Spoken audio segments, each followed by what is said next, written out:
The Hilltop Glove Podcast is sponsored by Mid-Carolina Service Company. Mid-Carolina Service Company is the first name to search for your residential or commercial HVAC needs in Lexington and surrounding areas. Just go holler at Jason and Clint. They'll hook you up on the air conditioners, on the restaurant equipment, refrigerators, refrigeration, ice machine repair. They've been doing this for years. I know them cats forever. Family owned and operated since 2006, they pride themselves in their quality work and customer relationships. Call 803-356-4153 or visit midcarolinaserviceco.com for a no obligation quote for service today. This episode of the Hilltop Glove Podcast is powered by Caddy Pack, the artist making waves with a sound that's bold, creative, and unmistakably universal. If you love music with flavor, edge, and personality, you need to lock in with her today. Hit caddypack.com to stream the music, watch visuals, and grab merch. That's caddypack.com. Don't play yourself. Go run it up.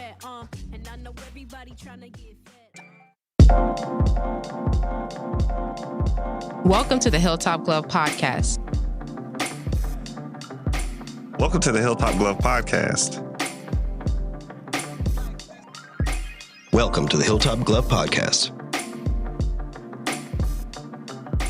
Welcome to the Hilltop Glove Podcast.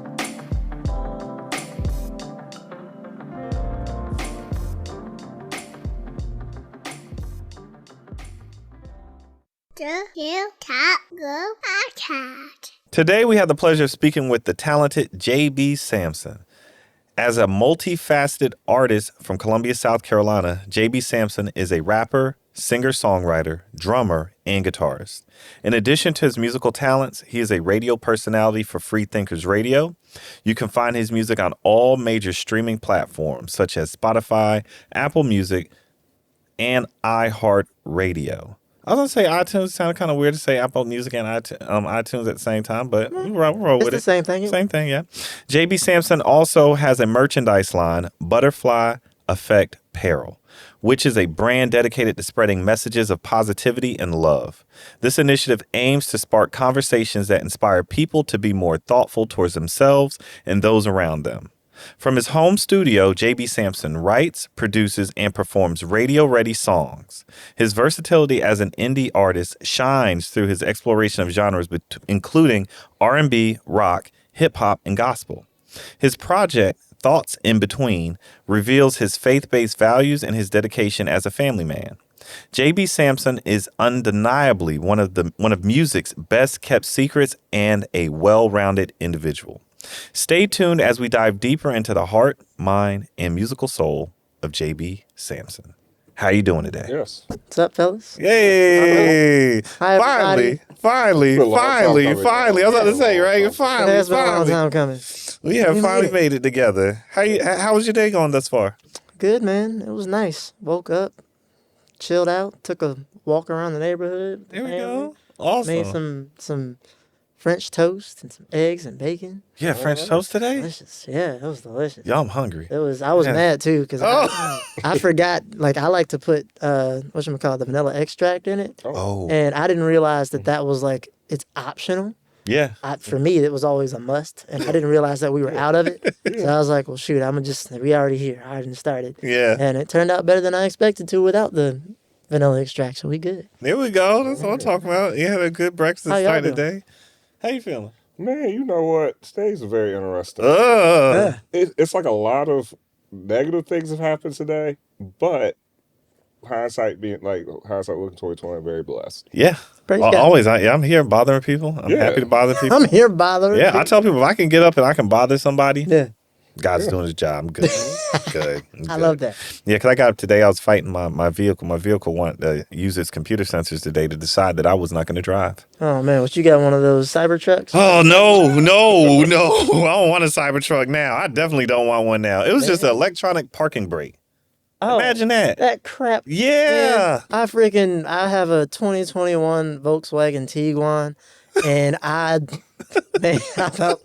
about took the computer out. Yo! So I was trying to figure out why won't it move. I was that close. And apparently, it's mine has like it's like a small little, like the window lever. Yeah. It's like that for the parking brake. For like that Mine e-brake. too, yeah. It's like that. And I didn't realize that it was there where it was. Yeah. Click And it's got like a real small little light sensor on it that tells you when it's activated. But like, it's so small, I didn't even see it. So I'm trying to figure out what is the problem? Why won't the car move? It's And then locked. I finally see it, and I'm like, oh, this is stupid. Whose idea was it to put that there? It's like right there next to the freaking gear shift and then like the cup holder. So which one is wrong horrible. move, Don't spill liquid. Just for the audience.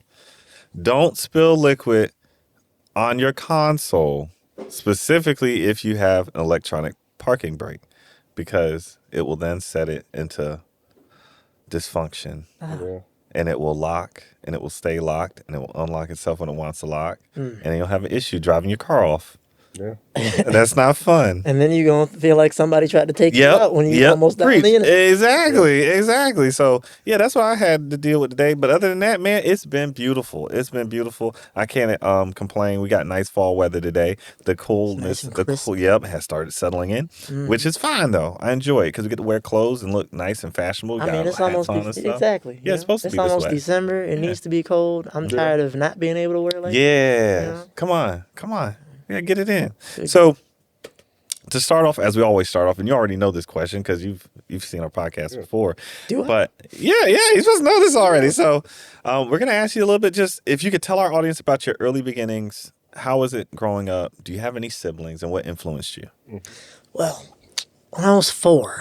No, I'm from West Columbia, South Carolina.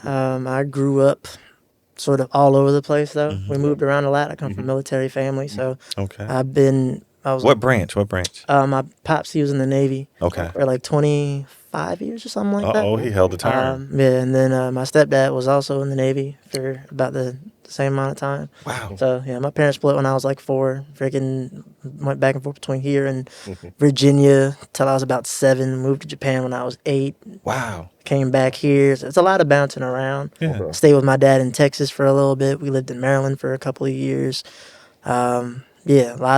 A lot of moving around. Yeah. And then settled back down here in 2008. Okay. And I've been here ever since and been dying to leave. Where you've been moving, like you get used to going places. I think I was, how like my kids are always like, where are we going today? Yeah. Or what are we doing tomorrow? Like it's always like they expect something, that sort of thing. I think it's that sort of thing, but like on steroids almost if you grow up moving around a lot. Yeah. It's just like, well, I'm used to not being here for that long. too long. What's the next, Yeah. destination? And for Columbia to be a capital city, this is the most uncapital city. Like, what are you doing? What are you doing in Columbia? Good points. Yeah. Good Like, what are point. you? I'm not saying there's nothing to do in Columbia because I know freaking Nigel will be on my head about it. But Yeah. that just in terms of things that make you think, oh, this is a grand place. Yeah. This is why it's the capital city. I don't really know what that is. It's crazy because that's like the tagline for the city. Which is- Capital place to be. But the funny thing about it, Famously hot. No.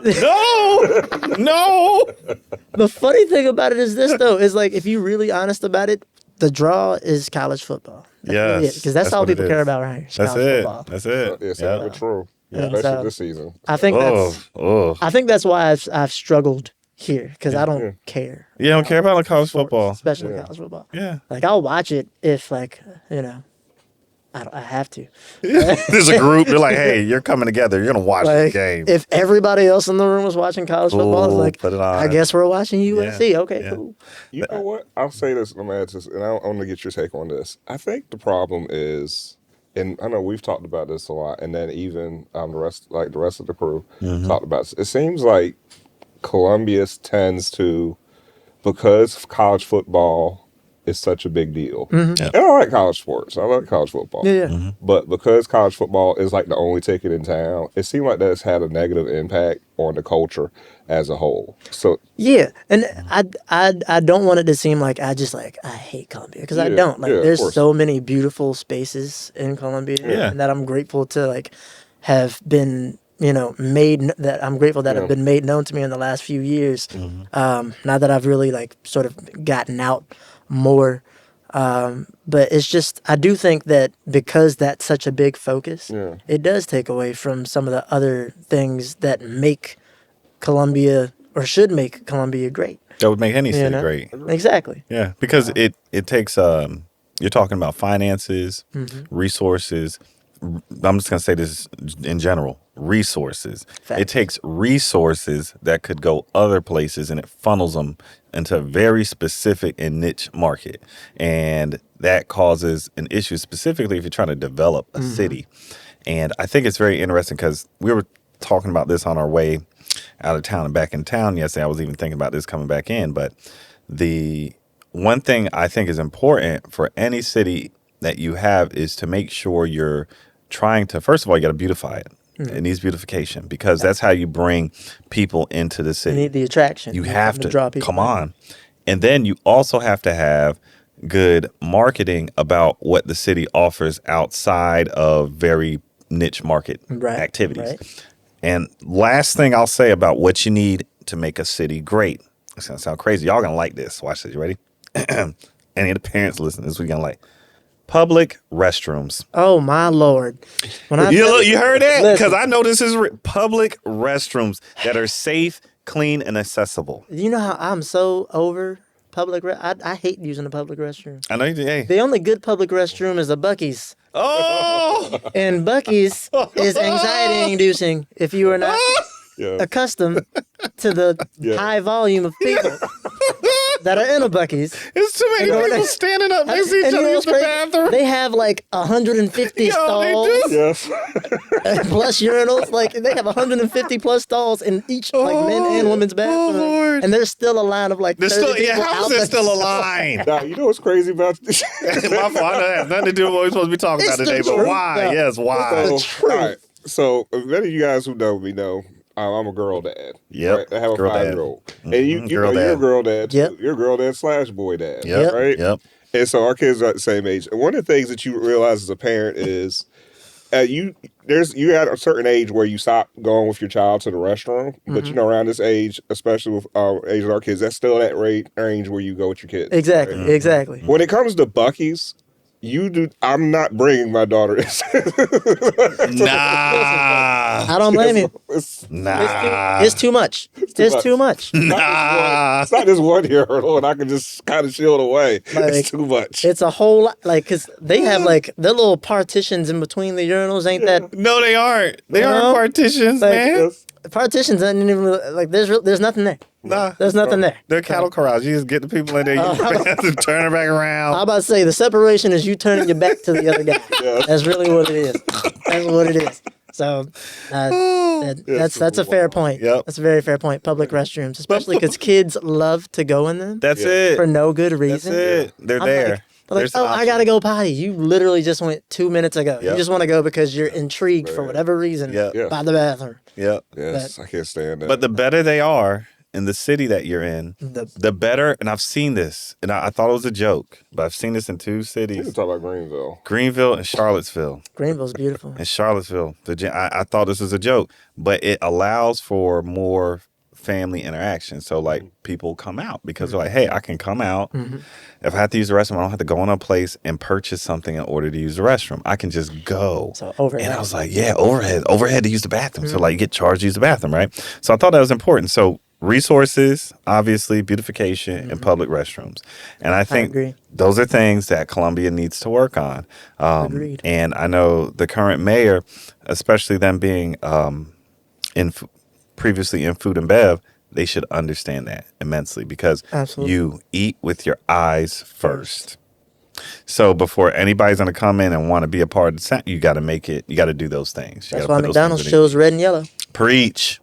They're going to drag you in. Yep. Even if that food is not real food. Yep. That's why we haven't eaten there in like a year or so. Yeah. Mm-hmm. Had to stop. There's only one thing I'll eat from McDonald's.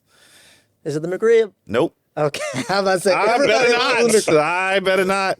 It'd just be the fish fillet sandwich. I don't have something wrong with me. That fish sandwich still calls my name. Really, the fish fillet? It's the most plain sad thing there.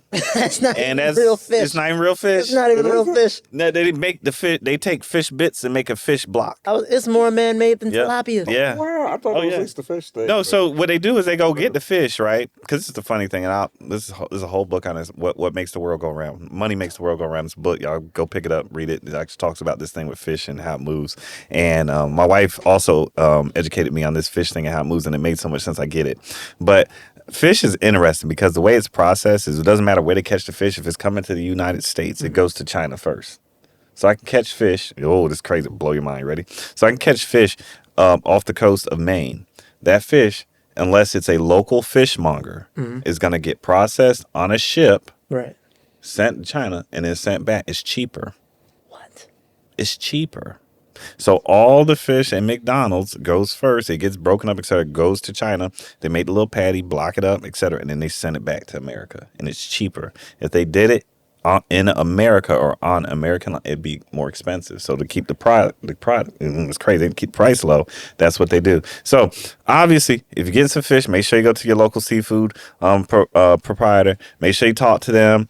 Make sure you do business with them. Don't buy that fish coming off them boats. It's not what you want. Yep. Yes. Isn't that crazy? What are you doing? Hey, man. So with how it works.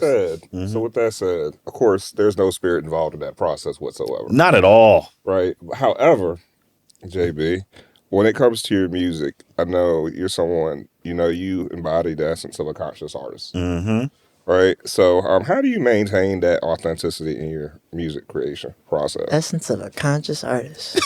Yes. That sounds deep.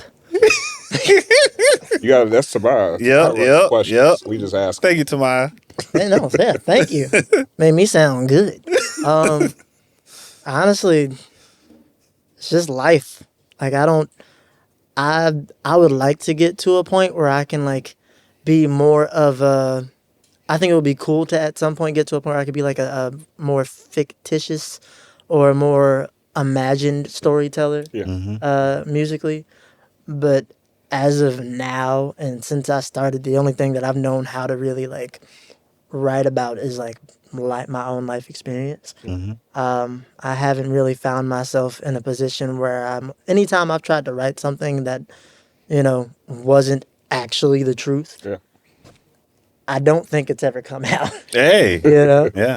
It's I don't even think it got anywhere near finished. It just, it just doesn't feel right. It feels much better to just be, for me, music is therapeutic. It's been because I can't afford therapy. So it's one of them things where it's just it's just been far more advantageous for me mentally and emotionally and spiritually to be hey, this is how I felt about this. Yeah. And then hey, that sounds good over this beat. Yeah. And be all right, there's that. Because I'd much rather just be honest and somebody be hey, I ain't like it. As opposed to, oh, I'm going to talk about how amazing I am and, all these things that I have that I don't really have. And someone be man, this is whack, Or even for them to be ooh, this is lit. Because now I got to live up to the same expectations a lot of these signed artists have to live up to. Yes. Do you know how funny it was, growing up, watching MTV Cribs and then finding out a decade later, oh yeah, by the way, 98% of them people did not own or even rent those houses. No, they were placed in the house.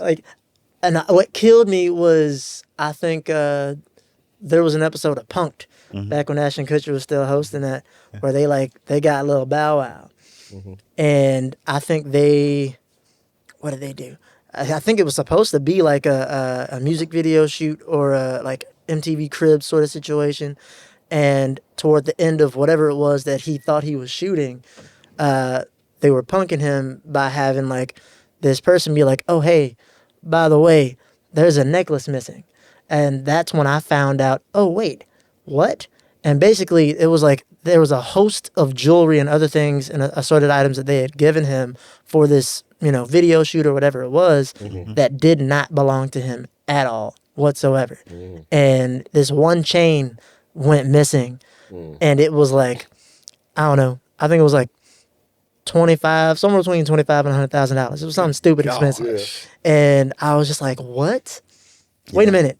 None of that's his? Yeah. But I thought he was rich. Yeah. What happened? That's You know? hell. They peeled it back slightly.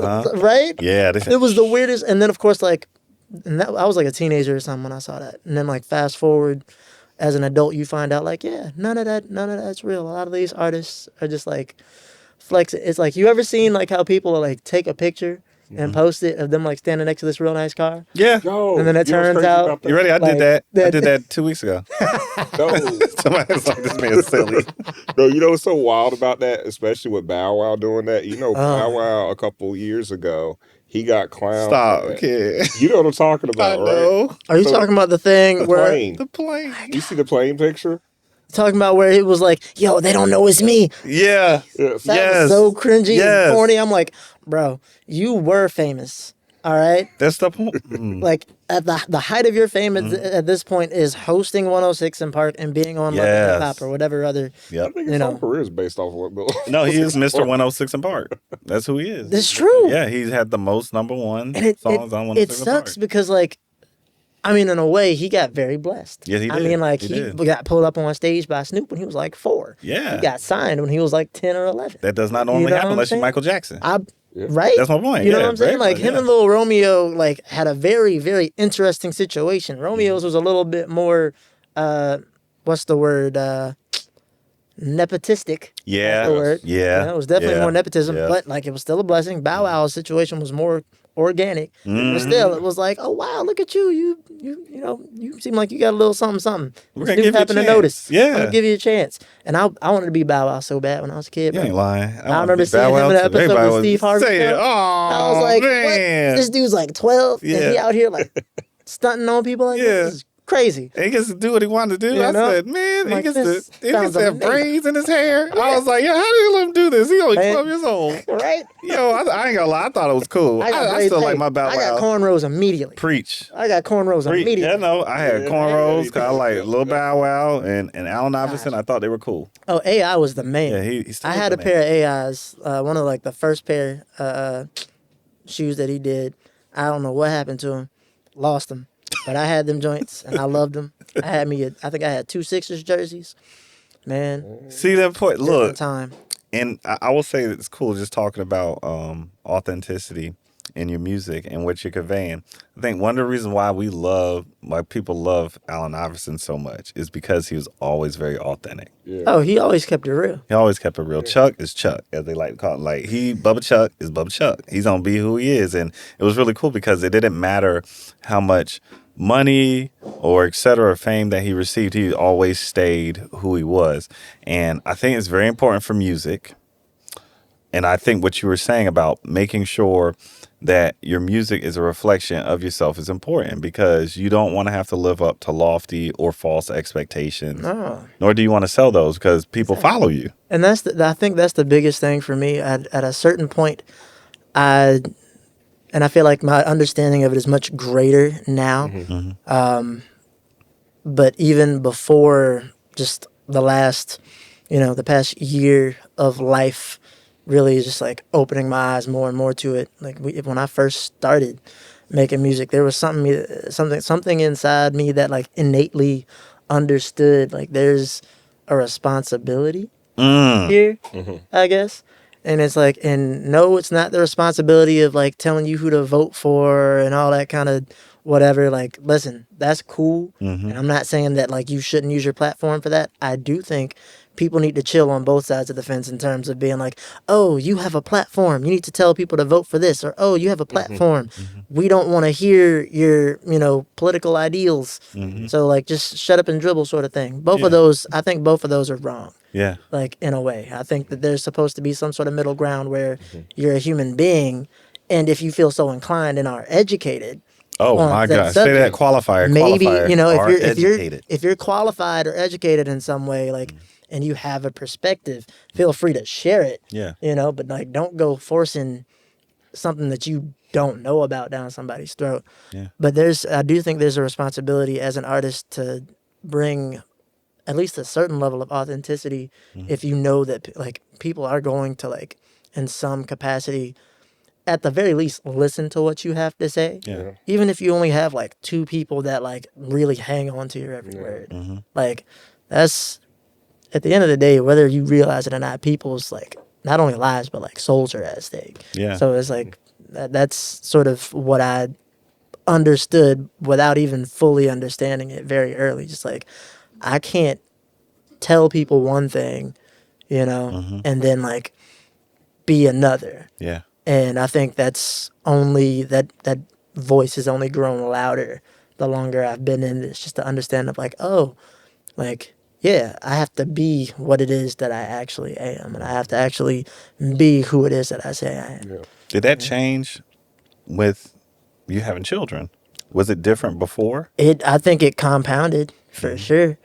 I think I think initially it was just like, oh, I like making music and it feels good to do. It's, you know, it helps me process or whatever. And just like, I want to be a star, you know, like initially, like I want to be famous like everybody else, you know? And then I think once it was, really like once me and my wife got married, it was like, I remember seeing an interview that Toby Nwigwe did. And I feel like the way he explained it is to this day is the most potent way I've heard it explained, because it's so simple and yet so powerful. He was like, when he and his wife first got married, he said, I felt a very heavy presence of stop playing with me. Right? And then he said, and then when we had our first child, I felt, again, a very heavy presence of stop playing with me. And I felt that same feeling when we got married and when we had Zoe and then we had Dominic. And so it's just like, it's only, and I feel like it's only, again, it's only compounded just as the years have gone by. It's just a greater understanding of like, oh, I can't be playing. No. Like this ain't a game. Like it looks cute. Uh-huh. And I think, you know how there's a whole like sect of like men in the world that like become family men purely for the aesthetic. Like they treat their wives and children like trash, but they become family, like men and women. They become like families simply like for the sake of aesthetic. Yeah. And like they hate their kids. Yep. They don't. They aren't a part of their lives. They don't raise the children. It's the strangest thing. I'm like, how is that even like? As someone who may not have necessarily been there was a point in time where like integrity and accountability were not my strong suits, right? There was a point in time where it wasn't. Like, if I could get away with trouble, because for the most part, I stayed out of trouble. Good. But if I knew I was about to get in trouble, I'm like, I don't know if I can own up to this yet, you know? And then at a certain point, I realized like, oh, that's kind of hoish. I can't do that. Yep. I like how you said that, because, you're human. You know, like, as a human, you're going to make mistakes. Yeah, you're going to err. You're better off making those mistakes and admitting to them than you are running and hiding from them. And I learned several very hard lessons about that, even as an adult, you know?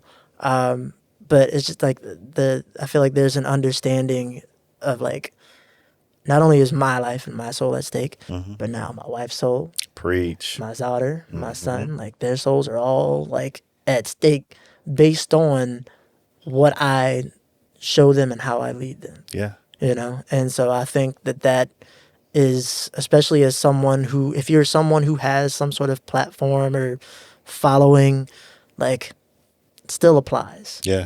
Whether you realize it or not. So, but that depends on where you lie spiritually. I'll say that. It still applies, but I mean, some people just don't know. Some people just don't care. That's a whole thing. I was about to say, they'll ignore it. Now, obviously, that's going to affect the messages in your music. Yeah. It's going to affect the way in which you attempt to communicate with people, even as a radio personality on your radio show. It's going to affect the way you communicate, right? Shout out to Freethinkers Radio. Man, it's been a long time. It's been a hot minute since I don't remember. Man, that was a while ago.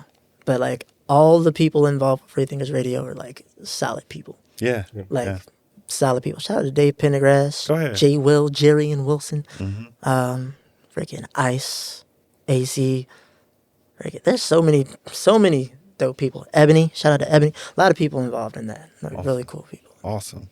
Now, thinking about transformation, and I think this is interesting because I know you're talking about that change and that transformation of you understanding the importance of your actions, an outcome on your family and your children, and even with other people, with how you create music and etc. Now, in the current circumstances that we're dealing with, just in the world, I mean, because we are people that live in a society, could you explain like why it's crucial to be able to pivot and make necessary changes to alter future outcomes? I mean, off top for survival, right? That's what all of it Like boils that down answer. to. A lot of the time, it's like survival. Like when we got married, we were very much fully prepared to be like, "Yo, we about to spend the next year just like getting lit, enjoying ourselves as a married couple. We gonna travel, we gonna do this and that." And then like 3 months later, we found out she was pregnant. It's like that wasn't No supposed more to getting happen. lit. That was not supposed to happen whatsoever. Yeah. And like I tell people all the time, and I say this proudly in the sense of like God changes anybody, Yeah. anytime. Yeah. There was one time where being married and having kids, I wanted nothing to do with it.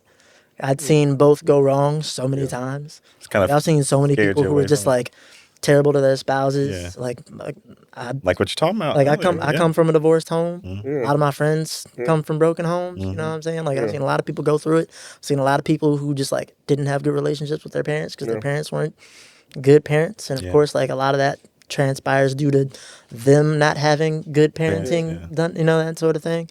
But like there was a point in time where I just wanted no parts, and then I met my wife, and it was like, well, maybe this isn't such a bad idea. And then like found out we were having a child, and it's like, well, it's too late now because I don't necessarily believe in killing people, you know, like unless it's absolutely necessary. Yo, You know, like I like how you said that, self-preservation, JB. like yeah, it's just, you know, Yeah. that's a whole other.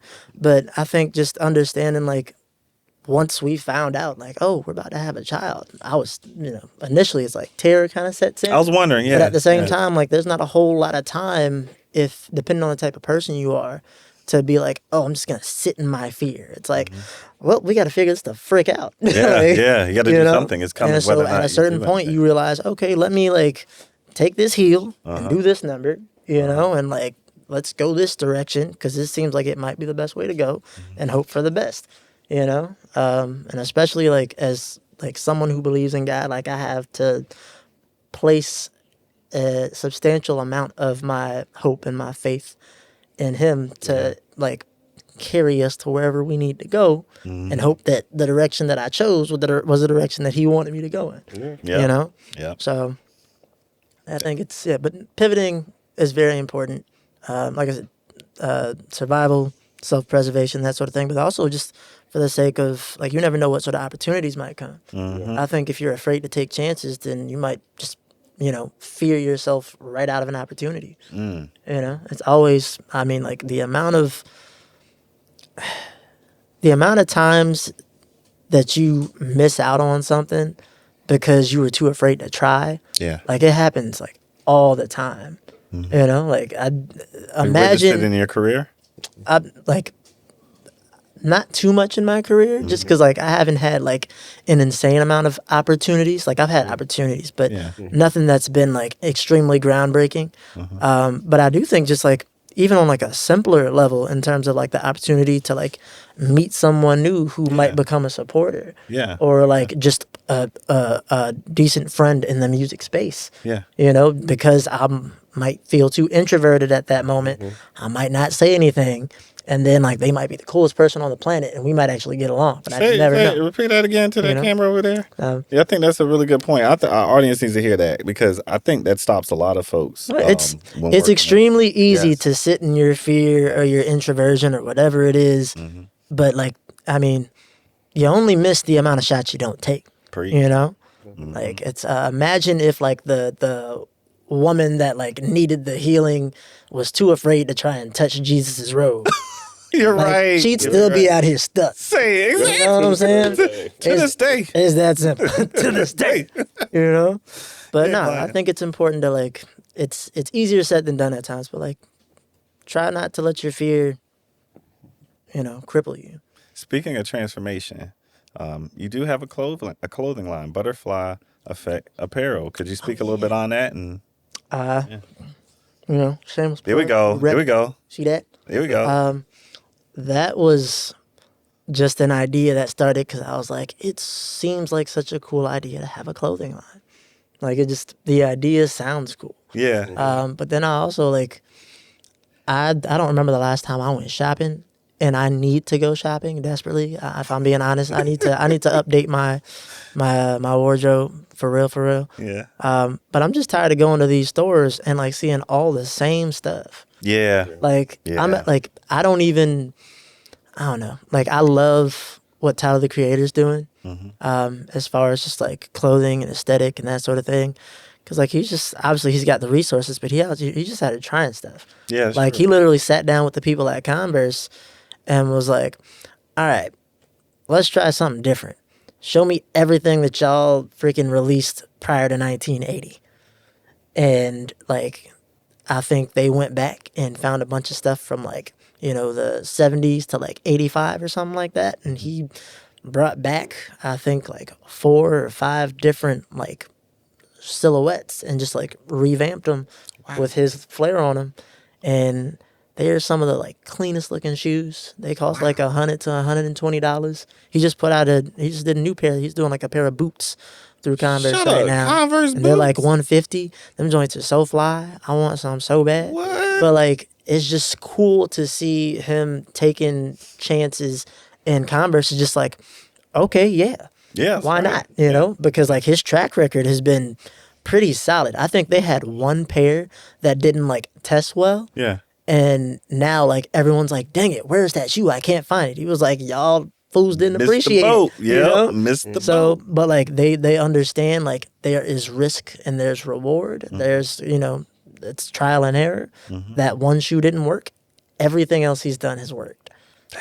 Yeah. And so I think there's just something cool about being able to put your creativity into a different lane, especially when you have the creativity to make music and whatnot. If you can channel that into a different medium, I think that's really dope. And I'm tired of, I'm just tired of seeing the same old stuff everywhere. So I wanted to try and see if I could, make my own version of that. And BttrFly Effect became a thing. Why did you choose BttrFly as your? I was working a job that I hated, and Is it okay to ask what the job is? yeah, it was. I was working at a company. I don't know if I can say You don't that. got a name. You don't say the name. Not because I'm afraid to, because Okay. I'm gonna get lashback. I just don't know. I don't want nobody getting sued if I because I did not. Are you like about to it. say anything defamatory? Nothing, defamatory. Just Okay. the truth. All right, then it's the truth. Management was terrible. The working conditions were trash. Ooh. I'm outside in freaking 15-degree weather working equipment. It was horrible. But it was a warehouse type of situation. Okay. And I remember one day I was out on the back dock. Bless you, buddy. Freaking just, doing working this testing rack that I had to deal with. And there was a butterfly that had drifted by, and it got stuck in this puddle of oil.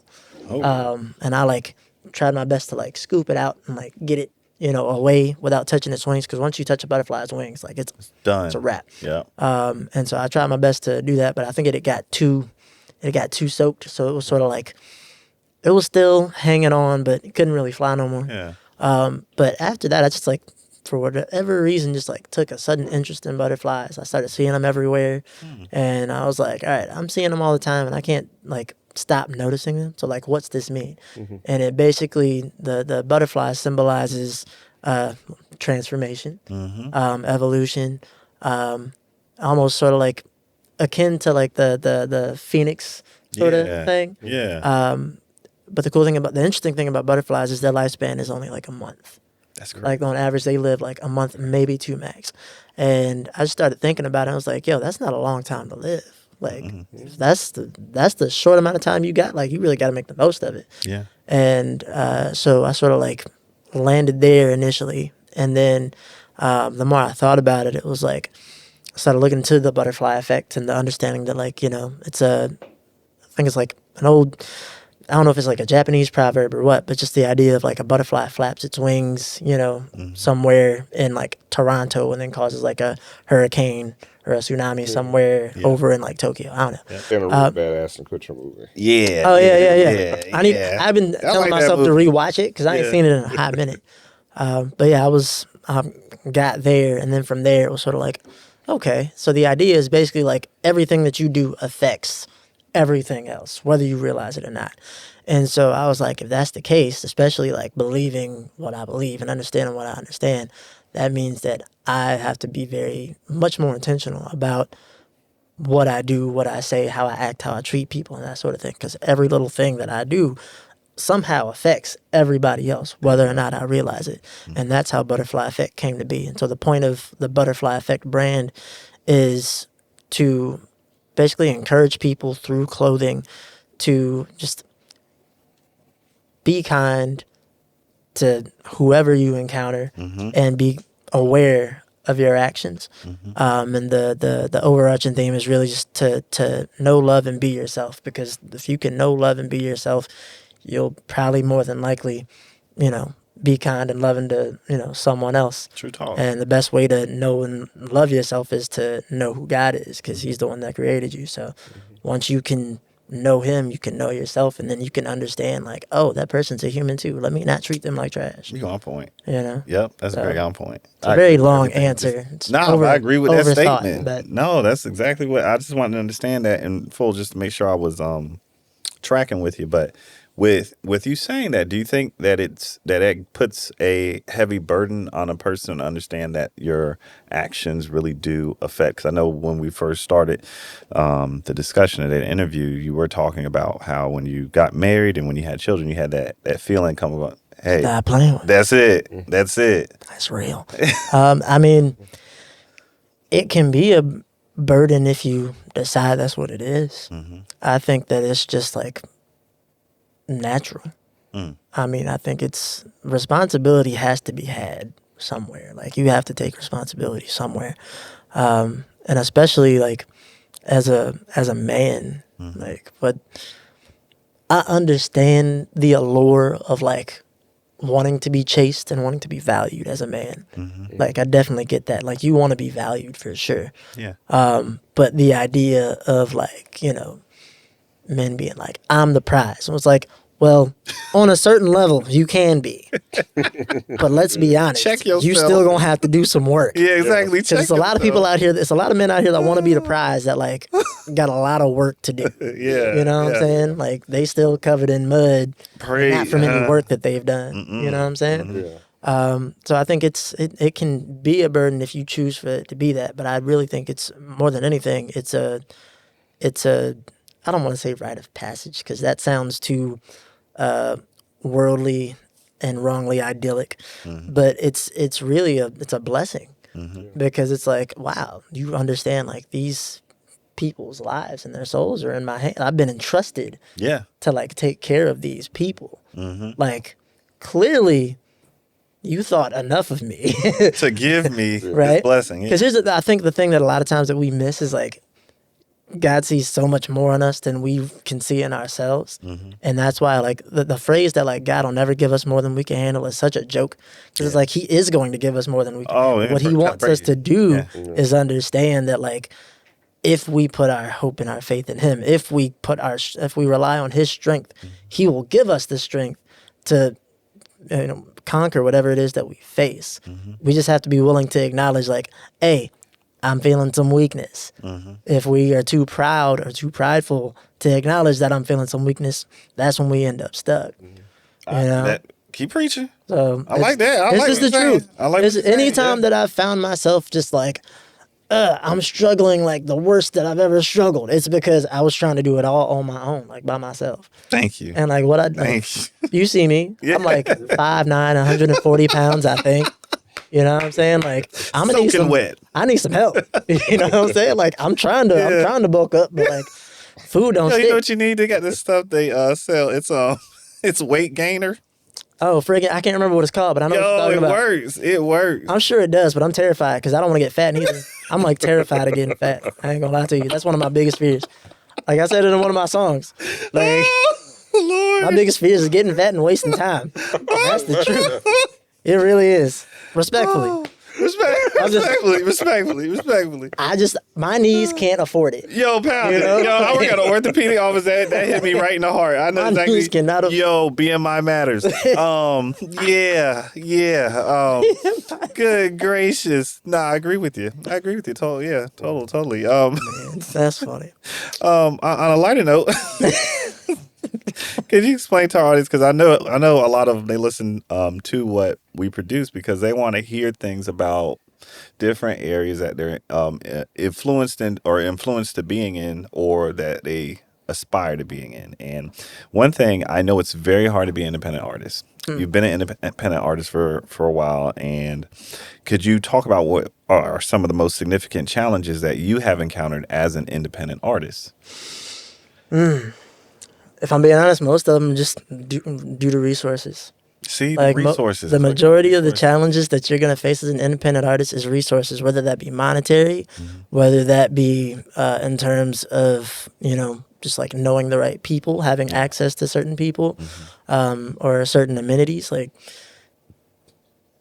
I feel like I'm where I'm at right now. On one hand, like on the upside, because of certain people that I've met along the way, and have, had the blessing to be able to interact with in a certain way to where they were able to say my name in certain rooms, and I was able to get in those rooms, or, happen to wind up being afforded certain opportunities because someone happened to mention my name when I wasn't there, that sort of thing. Like, shout out to Pat X. I've learned a lot from him. At this point, anytime you see me do anything, just know I'm copying Pat X's blueprint. I'm just riding his coattails. There. Just see where. No, but that man is such a wealth of knowledge. Yeah, he is. Like, he is genuinely one of, if not the best artists from the Carolinas. Yeah. And he's doing some of the coolest stuff. And the whole album that he released this year, doing it where you scan a freaking mini CD. That's genius. He did that. Yeah. And then it blew up because Chance the Rapper was like, "Oh, look, you can just scan my physical actual CD." And it's like, Chance didn't do it first. I love you, Chance. You didn't do it first. It was Pat, and Pat did it cooler. Yeah. Yeah. So, but that man is a wealth of knowledge, and I'm grateful to know him. But just people like him, people like shout out to Cree Wisdom. She's the reason why I ended up being put on at the fair in 2023. Awesome. She happened to say my name in the right room. It was literally that simple. But so on the one hand, there's that. That's been a really cool thing. But then also, I feel like I'm where I am right now because of my lack of I don't like the word lack, but just because of the fact that I haven't been able to connect with certain people or get to certain places due to just the fact that I don't have the resources, I don't have the money to travel like that. I haven't been able to get out of state enough to put myself out there and promote myself in a bunch of different places outside of South Carolina. And a lot of that, the other thing is this, a lot of that is really on me. It's up to me. Yeah. I have to be willing to take the proverbial L of running low on cash, running low on cash for gas or whatever it is, just to get out of town, simply to say hello to somebody or to put up put some stickers somewhere or whatever. It's a lot of it is, there's just a lot of footwork required by the artist. If you're an independent, there's a lot that you have to do. No one else is going to do it for you. And so I'm trying to navigate that, especially being married and having children. When you got a family, it's not that simple. Oh, I'm going to dip out and go, 2 states over for the weekend so I can I'm not Matthew McConaughey. I can't afford to take a 15-day sabbatical on my own. Yeah. That'd be nice, but that's not how that works. You know what I'm saying? We're not there. Exactly. So. But yeah, it's a lot of work that you have to do of your own accord, that you have to be willing to do, whether you're going to get paid for it or not. I think there's a lot of misunderstanding about that because, let's be honest, artists need to be paid. There's a certain amount of work though that you will have to do to show that you have something of value to offer. Like unfortunately, you do have to prove that on some level. And I mean, just like, there's the guest that y'all had before saying, like, you have to be like, do something that you'd be willing to do even if you didn't get paid for it. That's it. If you don't love music like that, if you're not finna do it, get out. But just for the love of it, like, I'm sorry, you chose the wrong bag. Like there's plenty of people, there's too many people, more than enough people involved in this right now doing this solely for the bag. Yep. If you're doing this solely for the bag, like, kudos to you for getting it, but like, get out the way. Like, please get out the. There's so much trash. Yeah. Just like, I'm sorry. There's so much music that is lacking in substance right now. You know what that's called? Trash. Yeah. It's lacking in substance. And I want to ask this question of you because you are a musician and an artist. I know it's probably our last question. I won't hold you long. AI in music. Bless you, buddy. Bless you. AI in music. What is your opinion on it? I saw an Instagram post yesterday with this guy who is a musician or artist of some sort. I don't know who the person is. It was just like some screenshots. But he was basically like, let me break down what's actually happening in AI and what's not happening in AI for the people who are really overly concerned about it and that sort of thing. And like, I started reading like all these different points he was making. And the way he like prefaced all these statements was as if he was about to say something profound about how like, artists need to quit hating and like not be worried about AI like that because it's not as simple as people make you think. It's not simply just, you type some prompts in and out comes a whole song, which like I get that. What I also understand is that doesn't change the fact of what's happening. Like, am I worried that AI is going to take my job? No. Yeah. I'm not like, it can take my day job. It's coming from them day jobs. I'm sure it's coming for a lot of day jobs. Like, I get that. Is it taking my job as an artist? No. Because, and I remember Pharrell saying it, like, there's something that AI can't do, and that's produced from the soul. It doesn't have a soul. There's a Christian artist named Forrest Frank. He was talking about how, like, I think it was, like, recently the number one Christian or praise and worship album was fully AI produced or something like that. Shut the front door. Yeah. And he was like, I highly recommend that you don't listen to it because there's no soul there. Yeah. How are you, like, praising God through something that has no soul? Yeah. Now, I personally believe that, just about anything is redeemable. I mean, God is God, but like at the same time, like that does seem weird. Where are these words coming from? But the other thing is, like, AI can't do what it does without being prompted by a human. Yeah. Now, granted, they're after a certain point, like it can take over. Yeah. But I mean, anyway, I'm not worried about it taking my job because it doesn't have a soul. There's certain things that it can do, but there's certain things that it just can't do. It's never gonna give you the feeling that T-Pain gave you. It's never gonna give you the feeling that freaking Teddy Pendergrass gave you. It's not going to give you the feeling that Pharrell gave you. It's not making the Clips album. AI is not making. Listen, what? Yeah. So birds don't sing. AI didn't do. I ain't doing that. You know what I'm saying? Yeah. Like, so I'm not necessarily concerned that much, but I do think that it's not helpful. I believe it's very unhelpful. Like if an artist decides I'm going to use AI to like add some backing vocals that don't sound like my vocals. Yeah. That's one thing. It's a tool. They wrote the lyrics. Yeah.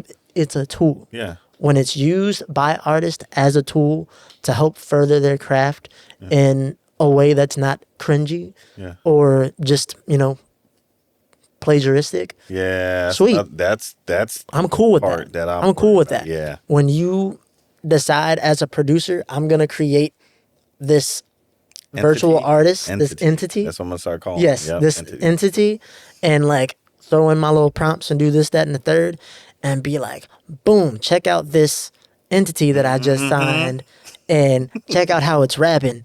And it's like, man, that sounds an awful lot like a mix of like Doja Cat and Doechii. with no life. Yep. Strange. Yep. You know? So, yeah, I think that AI is, when used honestly by artists as a tool, cool. Yeah. As far as it being, as far as AI artists being a thing, I'm not really with it. But, you know, people going people. Yep. And go ahead. So with that said, 'cause I know we got to wrap up. If anyone's interested in learning more about, of course, about your music and of course any other things that you're into, how would they go about doing that? Pretty much everywhere. JB SamSon. JB Sampson. It's JB SamSon. There is no P. The amount of times that I've seen, and that's not like a shot at anybody. It's just like it's happened a lot.